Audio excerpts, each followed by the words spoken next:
اللہ تعالیٰ نے فرمایا وَاصْبِرْ نَفْسَكَ مَعَ الَّذِينَ يَدْعُونَ، ان کے ساتھ اپنا رشتہ مضبوط کر دو جو اللہ کا دن رات کام کر رہے ہیں. وَلَا تُطِعْ مَنْ أَغْفَلْنَا قَلْبَهُ عَنْ ذِكْرِنَا، ان لوگوں کے ساتھ بالکل ایک سیکنڈ کے لیے بھی مت رہو جن کو اللہ تعالیٰ نے اپنی یاد سے غافل کر دیا ہے، جو قرآن کو کبھی کھولتے نہیں ہیں، جو اللہ کو نہیں مانتے ہیں، اور جو دنیا کے اندر اعلان کر رہے ہیں کہ کوئی خدا نہیں ہے. آپ ان کے ساتھ مت رشتہ مضبوط کرو. فرش التراب يضمني وهو غطاء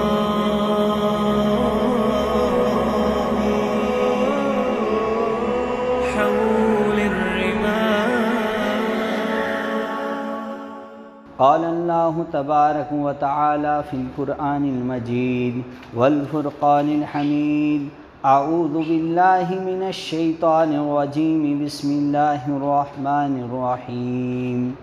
قال ربكم ادعوني أستجب لكم إن الذين يستكبرون عن عبادتي سيدخلون جهنم داخرين.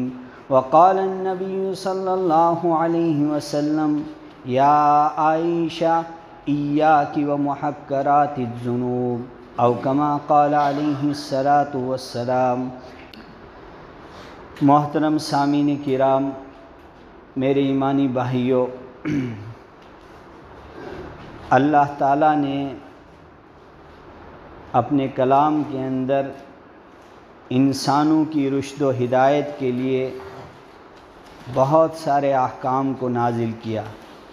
بہت ساری ہدایات پوری دنیا کے انسانوں کو اللہ تعالیٰ نے اپنے کلام کے ذریعے سے دی. اور سب سے بڑا مسئلہ ایک انسان کے لیے ہے اپنی زندگی کو پاک اور صاف بنانا، اپنے دل اور دماغ کو پاک کرنا، اپنے جسمانی اعتبار سے اور روحانی اعتبار سے اپنے جسم کی صفائی کرنا. اور جس انسان کے دل کے اندر اور جس انسان کے اندر ایمان کی رمق ہوگی، اس ایمان کے ساتھ گناہ جمع نہیں ہو سکتا ہے. ایک انسان گناہ بھی کرے اور پھر یہ دعویٰ کرے کہ میں ایمان والا ہوں، یہ ایک عجیب سی بات معلوم ہوتی ہے قرآن پاک کی نظر کے اعتبار سے. قرآن کہتا ہے جس طرح آگ اور پانی ایک ساتھ جمع نہیں ہو سکتے ہیں، دن اور رات ایک ساتھ جمع نہیں ہو سکتے ہیں. دن کو ہم رات نہیں کہہ سکتے، رات کو ہم دن نہیں کہہ سکتے ہیں. جس دل کے اندر ایمان ہو اس کو گنہگار نہیں کہا جا سکتا ہے، اور جو گناہ کرے اس کو ایمان والا کہنا کچھ عجیب سا لگتا ہے قرآن پاک کی نظر میں. یہی وجہ ہے کہ دنیا کے اندر فساد کا ایک طوفان ساری دنیا کے اندر پھیل گیا ہے. یہ صرف ملک تک محدود نہیں رہا، پوری کائنات کو اس نے اپنی لپیٹ میں لے لیا ہے. انسانیت کو بھول چکی ہے. ایمان والا اپنی ایمانی طاقت اور اس کی حمیت سے ہاتھ دھو بیٹھا ہے، اور ایمان والا غیرت ایمانی کے اس تقاضے سے دور ہو کر ارتداد کا شکار ہو رہا ہے. اس کو اللہ کی ذات کے بارے میں کنفیوژن ہو رہی ہے، اس کو رحمت عالم صلی اللہ علیہ وسلم کی تعلیم کے بارے میں یقین نہیں ہو رہا ہے. اللہ کے حبیب کے لباس کے پہننے میں اس کو شک ہو رہا ہے. اللہ کے حبیب کے کھانے کا طریقہ اس کو یہ عجیب سا نظر آ رہا ہے. اللہ کے حبیب کا رات کے سونے کا طریقہ ایمان والے کو آج کچھ عجیب سا لگ رہا ہے. وہ کہتا ہے کیسے سو رہے ہیں مولوی لوگ، ان کو نہیں لگ رہا یہ قرآن پڑھنے والے کیا کر رہے ہیں، صرف پچھلی ماضی کی باتیں سنا رہے ہیں، فیوچر کا نہیں سوچ رہے ہیں. ٹیکنالوجی کا دور ہے، ترقی کا دور ہے، آگے کیوں نہیں جا رہے ہیں، پیچھے کیوں جا رہے ہیں. لیکن بڑے کم بخت انسان ہیں وہ، اور بڑے بے سہارا بن چکے ہیں وہ لوگ. انہوں نے ایمانی غیرت کو نہیں سمجھا ہے، انہوں نے قرآن کو نہیں سمجھا ہے، انہوں نے اللہ کے حبیب کی 63 سالہ زندگی کا مطالعہ نہیں کیا ہے.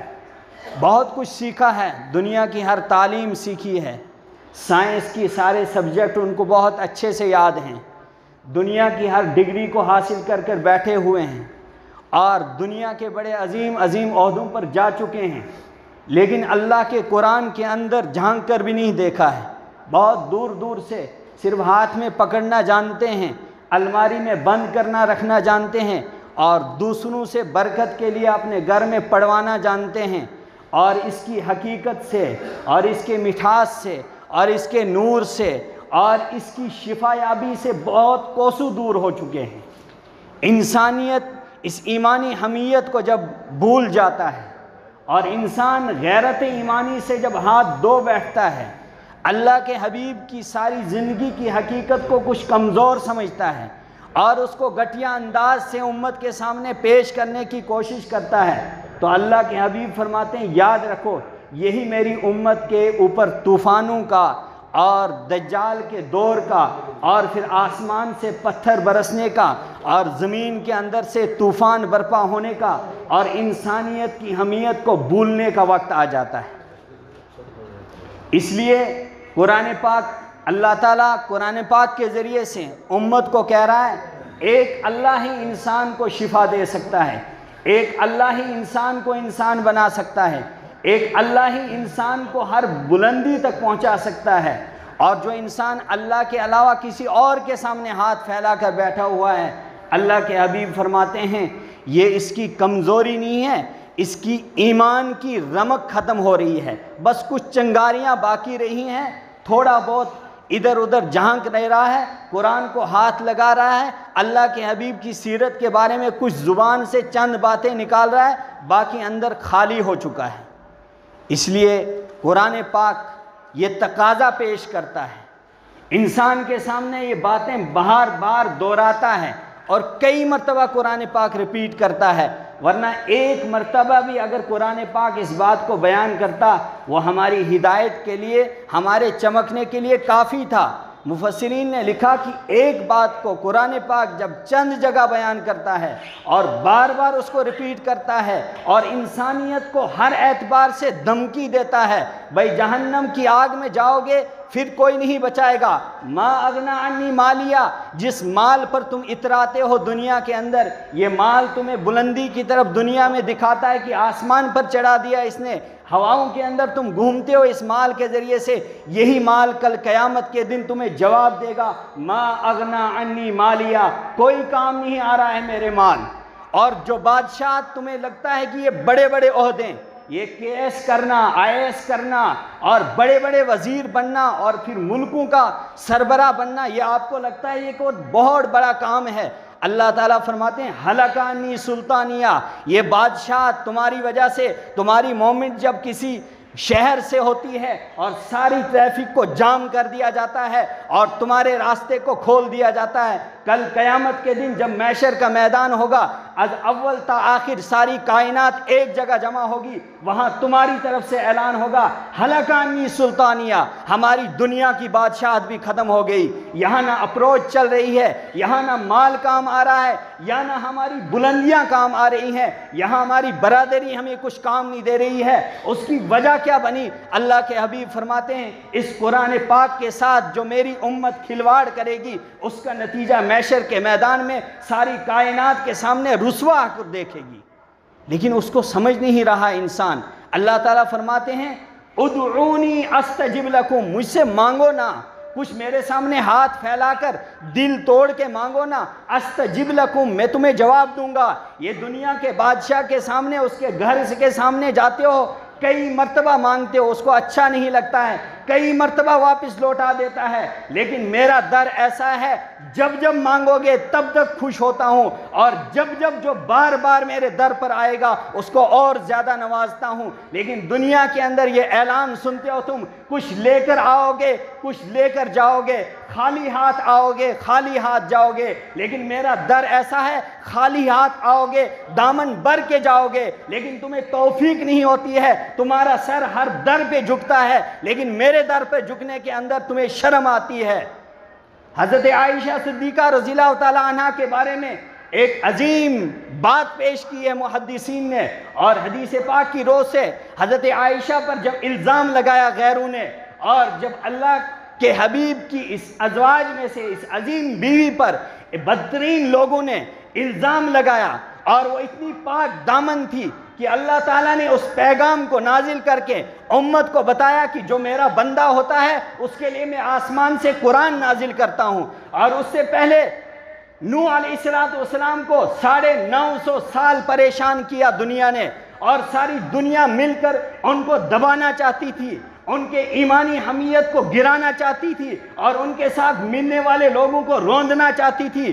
حضرت نوح علیہ السلام نے 950 سال کی محنت کے بعد کہا انی توکلت علی اللہ، میں اللہ کو ماننے والا ہوں، میں دروں پر جھکنے والا نہیں ہوں، میں پتھروں کے سامنے جھکنے والا نہیں ہوں، میں درختوں کے سامنے جھکنے والا نہیں ہوں، میں چادریں چڑھانے والا نہیں ہوں، میں زیارتوں پر دھاگے باندھنے والا نہیں ہوں، میں وہاں پر اپنے جانوروں کو ذبح کرنے والا نہیں ہوں، میں اللہ کو ماننے والا ہوں. انی توکلت علی اللہ، مجھے اللہ پر بھروسہ ہے. ومن یتوکل علی اللہ فہو حسبہ، جو اللہ پر یقین رکھتا ہے، جس کو اللہ کی ذات پر ایمان ہوگا، وہ اس کے لیے کافی ہو جاتا ہے. یہ 950 سال کی محنت کے بعد جب ساری دنیا کو لگا یہ تو بہت پریشان ہو گئے، ان پر تو حالات آگے، اب یہ اپنی طرف سے اپنے اس راستے سے ہٹ جائیں گے، لیکن 950 سال کی پریشانیوں کے بعد اعلان کیا انی توکلت علی اللہ ومن یتوکل علی اللہ فہو حسبہ، میں نے اللہ پر ایمان لایا ہے، اور جو اللہ پر ایمان اور یقین رکھتا ہے اللہ کی ذات اس کے لیے کافی ہوتی ہے. قرآن نے اعلان کیا کفا باللہ شہیدہ، گواہی کے اعتبار سے بھی اللہ کافی ہے. کفا باللہ نذیرہ، اللہ تعالیٰ ڈرانے کے اعتبار سے بھی کافی ہے. کفا باللہ نصیرہ، مدد اور معاونت کے اعتبار سے بھی اللہ تعالیٰ کافی ہے. کفا باللہ ولیہ، اور کارسازی کے اعتبار سے بھی اللہ کافی ہے. جب ہم نے اللہ کو پہچانا ہی نہیں، ہمیں تو اللہ کے بارے میں کنفیوژن ڈالی جا رہی ہے. ایمان والا اس وقت سوال کر رہا ہے جس خدا کو ہم نے دیکھا نہیں اس کو مانیں گے کیسے؟ یہ مسلمان کہہ رہا ہے اس وقت. یہ کون تمہیں سکھا رہا ہے؟ یہ کون تمہیں ذہن میں ڈال رہا ہے کہ اللہ کے بارے میں کنفیوز کر دیا تمہیں؟ تمہارے ذہنوں کو یہ غیروں کی طرف کون لے جاتا ہے؟ تم کیوں نہیں سوچ رہے ہو؟ قرآن کو کھول کے کیوں نہیں پڑھا؟ آج تم یہ سوال کیوں کر رہے ہو کہ جس ذات کو ہم نے دیکھا نہیں اس کو مانیں گے نہیں؟ ایمان تو اسی کا نام ہے. جنت کس نے دیکھی ہے؟ کوئی دنیا کا انسان نہیں بتا سکتا ہے میں نے جنت دیکھی ہے، لیکن ہمارا ایمان ہے جنت ہے. کیوں؟ کیسے پتا چلا؟ اللہ کے قرآن نے بتایا. اسی کو تو ایمان کہتے ہیں. مغیبات پر، غیب کی چیزوں پر یقین رکھنا، یہی تو ایمان ہے. اللہ کو کسی نے نہیں دیکھا، اللہ کی ذات کو مانتے ہیں. جس نے آسمان بنایا، جس نے زمین بنائی، اسی کو تو خدا کہتے ہیں. یہ ایمان ہے، یہی تو یقین ہے، یہی تو کامل ایمان اور مومن ہے. لیکن جو انسان یہ کہے کہ جس کو دیکھا نہیں ہے اس کو مانیں گے کیسے، کیا یہ مسلمان رہا؟ قرآن کے اعتبار سے یہ مسلمان رہا؟ اور یہ ایک نہیں ہے، ہزاروں طبقے بن چکے ہیں. ایک بڑی تعداد اس کے اندر جا چکی ہے، اور اس کے ذہن کے اندر یہ وساوس، یہ فطور، یہ گندی باتیں، یہ ایمان کے لیے خطرے والی چیزیں کون ڈال رہا ہے؟ اور کون بتائے گا کہ صحیح راستہ کون ہے؟ یہ اللہ کا قرآن بتائے گا. جس کو سمجھتے ہیں اس کے پڑھنے سے حافظ قرآن کیا کرتا ہے، اس کو کون سی سیلری ملتی ہے، وہ کون سے عہدے پر ہے، اور عالم دین اس کا ترجمہ پڑھنے والا کیا پا رہا ہے؟ ارے اگر یہ نہیں پا رہا، ایمان تو پا رہا ہے. مرنے کے بعد جب آنکھیں بند ہو جائیں گی، جب ساری دنیا کو اللہ تعالیٰ ملیا میٹ کر دے گا، کل من علیہا فان، اس زمین پر سب فنا ہو جائیں گے، وَيَبْقَى وَجْهُ رَبِّكَ ذُو الْجَلَالِ وَالْإِكْرَامِ، اس وقت راز کھلے گا کہ یہ قرآن کیا تھا، اور یہ کون سی چیز ہے جو ایمان والوں کو ملی تھی. اور دنیا کے اندر بربادی کا سب سے بڑا ریزن اس وقت جو بنا ہوا ہے یہ تو یہی ہے، لیکن سمجھ میں نہیں آ رہا ہے. کیوں؟ اس لیے کہ قرآن سے انسانیت کو دور کر رہا ہے.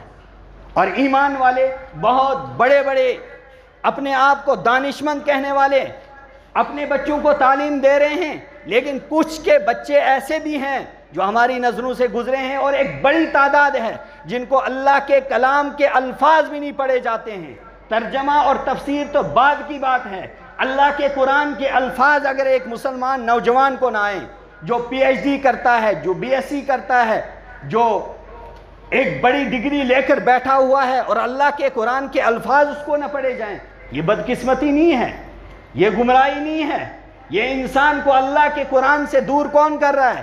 اس کے لیے کیا 24 گھنٹوں میں سے آدھا گھنٹہ یا 1 گھنٹہ بھی نہیں اللہ کے قرآن کے لیے نکل رہا ہے؟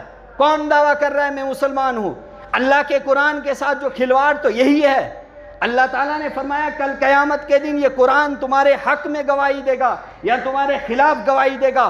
اللہ کے حبیب سے پوچھا خلاف کیسے گواہی دے گا؟ اللہ کے حبیب فرماتے ہیں جس کو میرے قرآن کے الفاظ نہ پڑھے گے اور اس نے پابندی کے ساتھ اس قرآن پاک کی تلاوت نہیں کی، کل قیامت کے دن اس قرآن کو اللہ زبان دیں گے اور یہ اللہ کی عدالت میں کہے گا اے اللہ اس بندے کو پکڑ کر جہنم کی سلاخوں میں ڈال دے۔ اللہ پوچھیں گے کیوں اے قرآن کیا کیا آپ کے ساتھ؟ کہا میرے ساتھ پوری زندگی کھلواڑ کیا، مجھے الماری کے اندر بند رکھا لیکن کھول کے کبھی پڑھا نہیں۔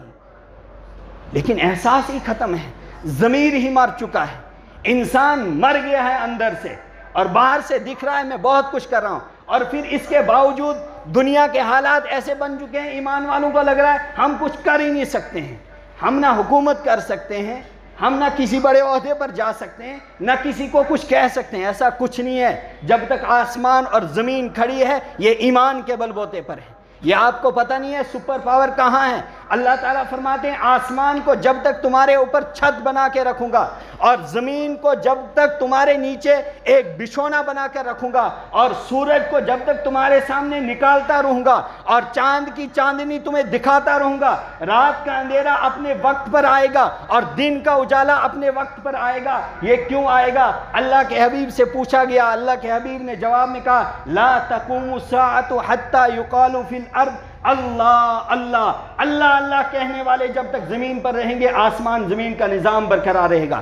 پوچھا گیا کہ آسمان اور زمین ٹوٹ پھوٹ کر تباہ ہو کر میدان چٹیل میدان کب بنے گا؟ اللہ کے حبیب نے فرمایا جب اللہ کا نام لینے والے زمین سے ختم ہو جائیں گے اللہ زمین و آسمان کو فنا کرے گا۔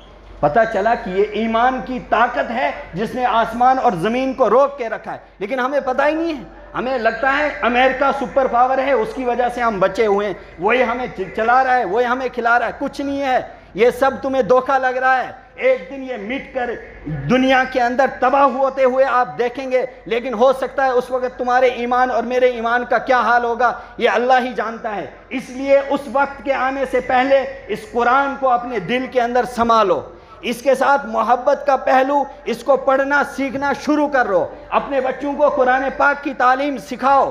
اتنے بڑے بڑے سکولوں کے اندر اور اتنے مہنگے مہنگے سکول، سال کے اندر 9 10 لاکھ ایک والدین اپنے بچے پر خرچ کر رہے ہیں، جس ایک سکول کے اندر 40 50 ہزار منتھلی فیس دی جا رہی ہے۔ کیا قرآن کے لیے تم 1000 روپے کسی کو نہیں دے رہے ہو؟ اور ایسے بھی مولوی ہیں جو تمہیں فری میں پڑھائیں گے۔ یہ ادارہ ہے تمہارے بٹھنڈی میں مفتی فیض الوحید صاحب کا، دن میں ہزاروں آتے ہیں، کسی سے کوئی فیس نہیں لی جا رہی ہے۔ 900 بچہ دن رات وہاں قرآن پاک کی تعلیم سیکھتا ہے، کسی سے کوئی فیس نہیں لی جا رہی ہے، پورے سال تک قرآن پاک حفظ کرتے ہیں، ہزاروں حافظ وہاں تیار ہوئے، کوئی فیس نہیں لے رہا ہے۔ کم سے کم اگر فیس 1000 روپے اور 500 سے اگر ڈر ہے آپ کو، کم سے کم ایسے ہی وہاں پہنچا دو، 1 گھنٹے کے لیے وہاں سے فری پڑھ کے آئیں گے، کم سے کم ایمان تو بچ جائے گا میرے بھائیوں۔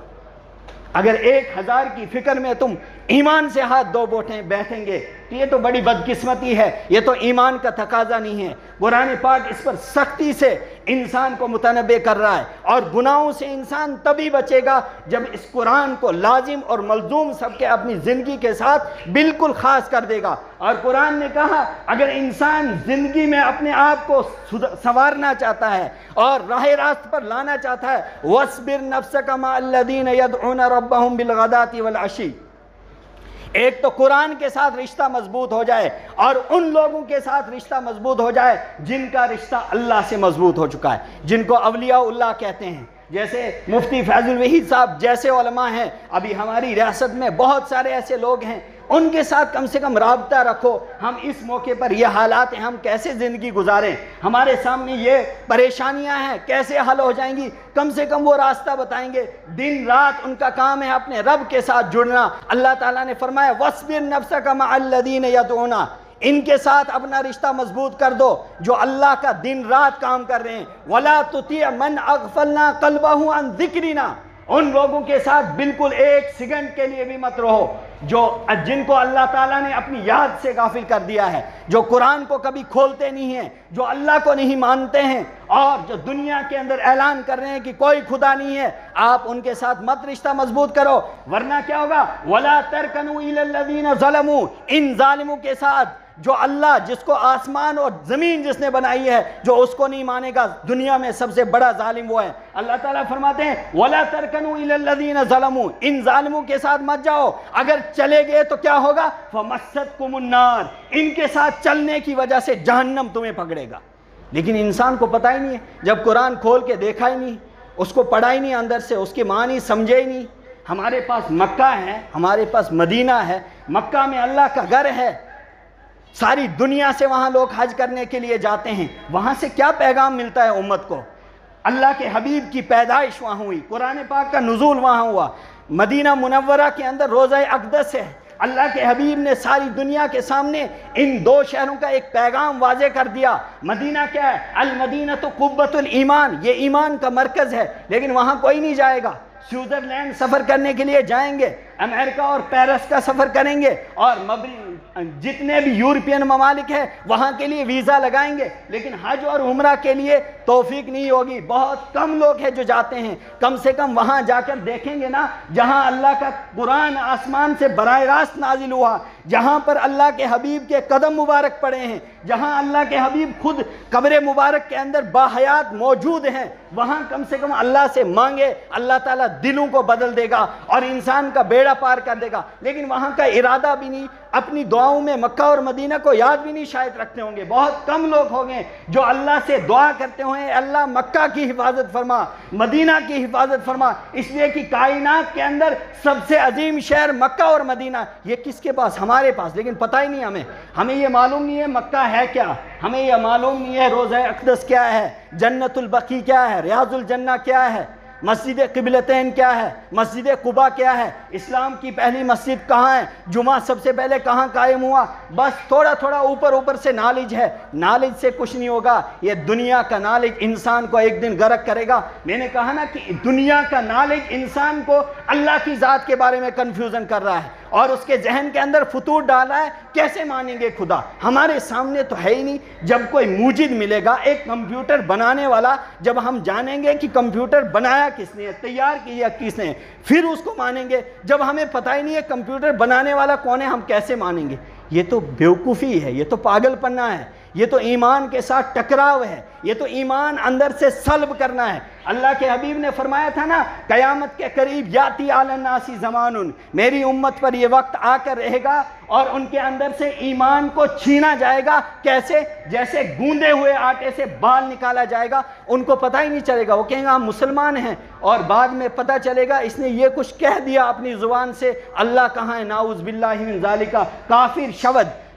فارسی لکھنے والوں نے لکھا ہے یہ کافر ہو گیا لیکن پتہ ہی نہیں چلا۔ وہ جو حدیث پاک میں ہے صبح انسان مسلمان، شام کو کافر، شام کو مسلمان، صبح کافر، وہ وقت یہی ہے، ارتداد کا دور ہے۔